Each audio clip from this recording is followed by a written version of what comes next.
नमस्कार मित्रांनो, टेक्नो शेतकरी या यूट्यूब चॅनलवरती तुमचं स्वागत आहे। मित्रांनो, तुम्ही जर चॅनलवरती पहिल्यांदा आला असाल तर चॅनलला सबस्क्राइब करा आणि बेल आयकॉनला हिट करा, जेणेकरून नवीन अपडेट तुम्हाला मिळत राहतील।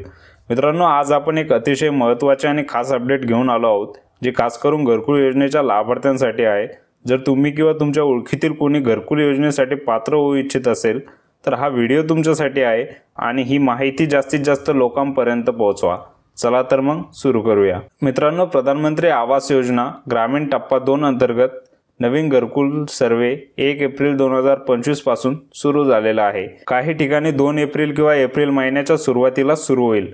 हा सर्वे महत्त्वाचा आहे कारण हा सर्वे नवीन लाभार्थ्यांसाठी आहे, म्हणजे ज्यांचं नाव 2017-18 मध्ये झालेल्या आवास प्लस सर्वेमध्ये आलं नाही, त्यांचा अर्ज ऑटोमॅटिक रिजेक्ट झाला किंवा ज्या कुटुंबियांचा त्यानंतर नव्याने संसार सुरू झाला, अशा सर्वांसाठी ही एक सुवर्ण संधी आहे। जर तुम्हाला या योजनेत अर्ज करायचा असेल तर तुमच्या गावच्या ग्रामपंचायती अंतर्गत हा सर्वे होणार आहे, त्यामुळे लवकरात लवकर तयारी करा, तुमचा अर्ज भरून द्या।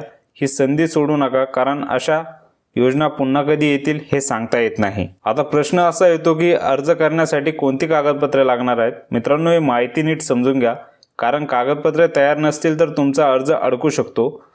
आता खालीलप्रमाणे कागदपत्रे लागणार आहे, हे नीट समजून घ्या।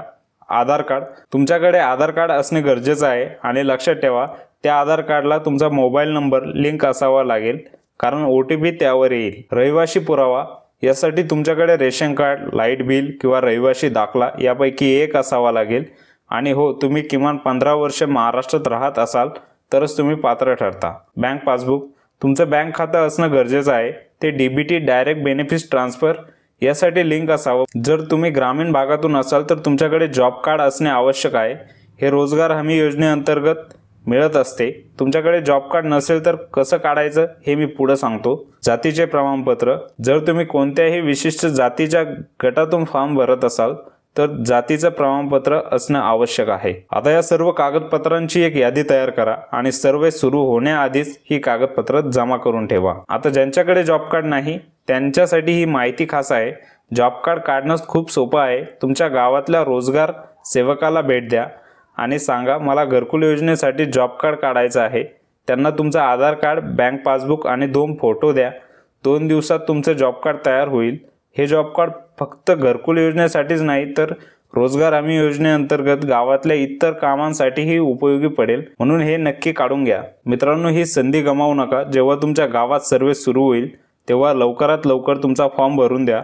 हो, ही माहिती तुमच्या गावातल्या नात्यातल्या शेजारपर्यंत नक्की पोहोचवा, कारण अजूनही बरेच लोक असे आहेत ज्यांना या योजनेची माहिती नाही किंवा त्यांनी अजून अर्ज केलेला नाही। हा व्हिडिओ त्यांच्यापर्यंत शेअर करा, जेणेकरून त्यांनाही या योजनेचा लाभ घेता येईल। आणि जर तुम्हाला या कागदपत्रांबद्दल अजूनही काही शंका असतील तर मी याआधी एक व्हिडिओ टाकलेला आहे, त्या व्हिडिओची लिंक मी या व्हिडिओच्या शेवटी देईन। तो व्हिडिओ पूर्ण पहा, म्हणजे तुम्हाला सगळे डाऊट क्लिअर होतील। तर मित्रांनो, ही होती नवीन घरकुल सर्वेबद्दलची संपूर्ण माहिती। जर तुम्ही टेक्नो शेतकरी या यूट्यूब चॅनलवरती पहिल्यांदा आला असाल तर चॅनलला सबस्क्राइब करायला विसरू नका, कारण अशा सरकारी योजनांबद्दल अचूक आणि ताजे अपडेट तुम्हाला आमच्या चॅनलवरती सर्वप्रथम मिळतील। तुम्हाला हा व्हिडिओ आवडला असेल तर लाईक करा, शेअर करा, कमेंटमध्ये तुमचे प्रश्न लिहा। पुन्हा भेटूया नवीन व्हिडिओमध्ये नवीन माहितीसह। तोपर्यंत जय हिंद, जय महाराष्ट्र।